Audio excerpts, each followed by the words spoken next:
Hey, deserving listeners, it's time to watch 90 Day Fiancé. My name is Dr. Kirk Honda. I'm going to react to this show and see if anything of interest comes out of my face. Last night, I arrived to Scream.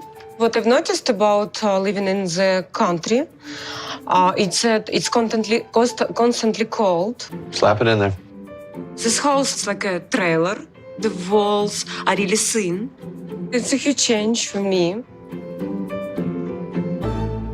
Yeah, as I talked about last week, it's totally expected and understandable and normal to have to go through a huge amount of emotions as you go through this transition. You've moved not only to a different country, but you've moved to another culture, different language. You are away from all your stores that you're familiar with, all the people, your family, your mother. Houses look differently. She moved from what seemed to be the suburbs or the city to the country, and really the remote part of the country. So I'm from Seattle, and across the Puget Sound is Sequim, and Sequim is pretty rural. As Mike has said, there's 7,000 people, so it gives you an idea of how small the town is. But I don't think he actually lives in Sequim. I think that's the closest town to where he lives. I think he lives actually up into the mountains, in the Olympic Mountains. That's a big change as well. The way the home looks, everything is just a huge shock to the system, and you don't necessarily, the relationship between these two people is not entirely secure yet, if it ever will be. And so it's just a lot of insecurity and a lot of change, and you're going to have emotions about it. And let's see how she manages those emotions, how she expresses those emotions, how Mike takes care of her. There's a lot of speed bumps along the way we could expect, but how do you move through that process is the key. The emotionality, the negativity is normal and okay. How do you take care of yourself? How do you express yourself? How do you differentiate? How do you ask for help? How does someone help you? Those are all the questions. Let's see what they do. Mm-hmm. But it's really pitiful that I arrived in the winter. Mm-hmm. Like I have double trouble. Mm-hmm. I changed country and I came to really cold weather. Mm-hmm. And for me, it's like a huge challenge. But don't get mad at me if I'm adapting not the way you want. Okay, so it sounds like she's communicating that she's going through an adjustment and that she's going to have some reactions. And she's asking nicely that he not get angry at her if she has reactions. All right. I don't think that gives a free pass to Natalie to be a jerkface about things, but I think that's a good start. I think Natalie's like, I'm going to warn you, I'm having some feelings right now. What I would wish would happen is that Natalie would just say, I'm overwhelmed, I'm swimming in thoughts, I have negative thoughts, I have positive thoughts, and I'm having a really hard time adjusting. Can we just talk about things for a second and just bounce, because I'm guessing Natalie wants to say, can you turn up the heat? Because she's standing on the register. Maybe there's some free-flowing communication. I think the two of them are a little gun-shy because of how volatile their relationship has been in the past. And so they're both just really trying hard to be nice. Although that's better than being volatile, it's not optimal in which you're able to talk about your feelings in a way that validates each other. But let's watch. Don't get mad at me if I'm adapting not the way you want. No, I'm just asking how you feel. You know what I mean? It's going to take time to adapt. I'm just constantly cold. It's going to be cold. I know. Unfortunately, it's wintertime. So I don't understand. Does he not have a heater? He has air flowing in it. It sounds like can't you just turn up? Is he trying to save money? What's the deal here? It sounds like she's saying, I'm really cold. Now, honestly, living in Seattle, it doesn't get that cold. People think it's, we're far up north. It's actually pretty temperate. It doesn't usually snow in Seattle. We will go entire winters without it snowing, or it'll just kind of lightly snow one day. Sometimes we get a lot of snow, like every 10 years or something. But anyway, what we do in the Northwest, you'll see me actually, I'll wear a lot of flannel in the winter. Yeah, you could crank the heat, but I don't know, just put on layers. Then you're nice and cozy and you don't have to depend on your heating system. Maybe she has a warmer sweater that she could wear or really warm slippers or something. And In Seattle, a wonderful thing to have is a good pair of warm slippers and a warm, cozy sweater or flannel that you wear all the time. Like a lot of you might remember the grunge fashion where people would have flannel a lot. That wasn't for fashion. It was because it was something that you needed to do in Seattle. You're known for layering, meaning that you need a lot of layers because you have to react to the weather as it changes. Flannel is great for that because when you get warm, you just take it off and because you got a shirt underneath and you wrap it around your waist, and that became like the fashion of the world. You would see people in warm climates like in Los Angeles wearing flannel shirts around their waist because in Seattle it was a very utilitarian thing. Anyway, I have this question. What's going on there? Why can't he just turn up the heat a couple degrees? I don't know. Let's watch. Before I can drive a car, what will I do here alone? You can get yourself unpacked. Start to get yourself organized. It will take me 2 hours To what? to unpack. Well, I mean, you can go walk around. All right, so this is a good conversation to have. It's interesting. I often would wonder about this with the other couples because if I'm not mistaken, the individuals coming from another country, they can't work for a while by law. They have to entertain themselves. Now, we saw for Rebecca and Zied that Rebecca is going to get him an Xbox, and a lot of people were making fun of that. But I found it to be a good move because if you're by law required not to work and you don't know anyone yet and you don't have the money to maybe travel or do fun things, then you're just going to be stuck at home. And what are you going to do? I mean, you can only clean the house so many times and then you sit down and watch TV and maybe sometimes you'll play some Xbox games. And so it makes sense to me. Now, this is interesting because they're having this conversation. For Natalie, she's like, what am I going to do when you're at work all day? It's a wonderful question to ask. And Mike's like, well, I don't know. And that should be his responsibility, at least in part, to think about. Now, of course, it's Natalie's responsibility to also talk about that. This doesn't bode well. The two of them, I think, are kind of turning on each other, and there's a lot of tension about things that there shouldn't be a lot of tension about. There wouldn't be anything weird about Mike going like, hey, you know what? I don't know. I hadn't really given it much thought, and I'm sorry about that. I'm going to be at work, and I'm going to be gone for like 10 hours because there's a commute. I don't know what you're going to do. And you say you're going to unpack. It's going to take you 2 hours. Let's brainstorm. What can you do? Now, he's saying going for a walk. Okay, in the snow.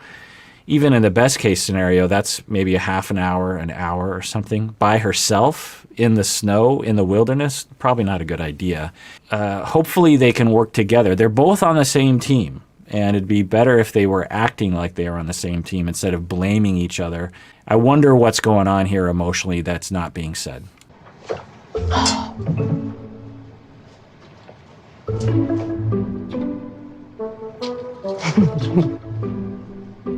You don't like it, huh? Just tell me your honesty. I mean, it's good. It's It's just different. it's not healthy. All right, not healthy for me. Okay, the way that for her, for Natalie, you can say it's not the way I would like to eat. This isn't the sort of diet that I would like to have. You don't want to say it's not healthy for anyone, okay? Because there's debatable factors there for sure. I don't know if a lot of people would say that French toast with syrup is the most healthiest of meals, but it's everyone's free to eat as they want to. How do you approach that though, right? There's a different way to say this, which is, honey, I get that this is maybe a dish that's very important to you and thank you for making it. It was a valiant try. I'm just not into this. It's not the sort of taste profile that I'm into. It's also not the sort of dietary requirements that I like. I like to have A, B, and C and not this. But thank you for making it. They're making it such a bigger deal than it has to be. For example, I don't like French toast. My wife likes French toast. I don't like French toast. I don't like pancakes. And I know a lot of you will hate me because of that. I don't like syrup. To me, it's just a cake with liquid frosting on it. And I don't like sweets. I like eggs. I like toast. I like bacon. I like sausage. I like breakfast burritos. What other breakfasty things do I like? Chilaquiles, for example, I love. I'm not into French toast. There's nothing wrong with not liking French toast. You can just say that. You don't have to make it a big deal. You could just be like, honey, thanks. I'm just not into this. You don't have to say, it's not healthy. You know, it's just such an interesting way of thinking about like, I have to insult you personally. I don't know. Maybe this is just me reading into it, but of course, American breakfast practices aren't necessarily going to coincide with Ukrainian breakfast practices. That's okay. It doesn't have to be the end of the world, people. It's all right. Anyway, let's continue watching. When it comes to my health and myself, it's like very strict. It's like this. I eat particular food. I drink a lot of vitamins, which are healthy. And he knows it. Okay, great.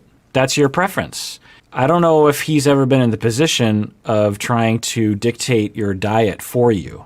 He's just saying, hey, just throwing this out there. I like French toast. A lot of people like French toast. How would you like it? That she's getting bent out of shape about it. It's such an interesting way of looking at the world and not a helpful one. Like I said, there's nothing wrong with being like, sorry, honey, I'm not into this. Thanks for making it. It doesn't appeal to me. I guess I'm going to have to go to the grocery store and get my own supplies or something. And we'll work together as a team to figure out maybe we make different things for breakfast, or maybe we can find something, you make it part of a thing where you're working together. You don't just be like, ew, this is disgusting and it's unhealthy. And why did you make this for me? Like, why would you do that? Like, it's like she's taking it personally. Like he personally is neglecting her by making her French toast. You gonna clean up some carrots and eat them? It's very healthy and it helps me to have my skin glowing without paying extra money for some beauty products. It is a lot for me because it's my first day. House is cold, extremely cold. See, I don't get it. Are they going to say why he can't turn up the thermostat? It's not like in America we taps out at 65 degrees. So I'm trying to understand now, is it a money thing? Is it he just likes it cold inside? Is his furnace can it not handle the BTU output that she's asking for? I don't understand. I don't eat certain things of food, and Mike didn't have time to buy what I like. Didn't eat. So practically he wasn't prepared for me at all. In one world, which we don't know, she laid it out for him and said, I need this, I need that, I need that. And the fact that it's not there is a sign that he didn't care enough to do that preparatory shopping for her. In another world, that is also possible. He didn't know, or he didn't think to, or they didn't have a conversation about it, which I find to be the most likely, is that they didn't really have a conversation about it, that she didn't make it clear. By the way, I'm pretty particular about what I eat, and so I'm going to need X, Y, and Z right away so that I can have a good breakfast, because that'll get me started on the right foot. Now, the other thing is can she drive? I'm guessing she can't, right? Because you'd have to have a Washington driver's license, I'm guessing. So she's really stuck. Now, like I've been saying from the beginning, to have an emotional reaction of just extreme adjustment fatigue and adjustment terror would be totally normal. But to take it out on each other is an interesting way of focusing your energy, right? It's sort of like when you go on vacation with your spouse and there's stress with the bags and the airplane and the security, and there's just a fair amount of stress. And there's a little bit of tendency to turn on each other when you're in that situation. But you'll find that the more undifferentiated the couple, the more they do turn on each other in a situation like that. There's not any major damage here, but let's just see how they deal with this. I'm not really okay with that. I'm not really okay with that. I have no idea how I will get him to understand that. You could talk with him. And now, maybe you have. That would be my first suggestion, or that would be my first question is, have you had a caring conversation where you explain how you feel about your grocery needs? Have you told him how you feel? That would be my first question. Now, if she has, and she's really laid it out, and he is just completely neglecting it, then that's interesting. Then we would go to him and say, like, what happened there? What was the issue there? Or if we asked him, has she explained it to you sufficiently? He might say, well, I kind of knew about her dietary thing, but I didn't know that meant I was supposed to get all these groceries. The other thing is it's kind of, there could be some sexism in there of, well, isn't that woman's work that she's supposed to get all the supplies and stuff? Anyway, I don't know. There's just a lot of unanswered questions here. I just eat my carrot in the corner. So that's a martyr thing right there. Who knows? If we heard all the details, it's possible that her martyr feelings or behavior aren't necessarily justified. She's feeling a lot of anxiety about the transition. She might feel a lot of uncertainty as to whether or not she even wants to make this permanent transition. So she's in distress, and that's okay. And as a way of coping with that, she is targeting him with perhaps unwarranted criticism, and then she's going to act the martyr, which is essentially a passive aggression where she just said, I'm just going to sit in the corner, I'm going to eat my carrot, and I hope that you see how neglected I am and how terrible you've treated me. Instead of just directly saying, honey, I'm really angry at you and hurt that you didn't go grocery shopping. Why didn't you go grocery shopping for me? Or, instead of directly in a mature manner, just telling someone how you feel, and everyone on this show has this problem. I think we're kind of seeing a repeat defense mechanism that Natalie resorts to when she feels distressed and rejected and alone, which again, it would be normal for her to feel, given that she's made this huge transition and she doesn't even necessarily know if she wants to be with him. But how do you deal with that? That's the question. All right, well, that does it for that episode of Psychology in Seattle, in which I watched 90 Day Fiancé. Everyone out there, please take care of yourself because you deserve it. You really, really do.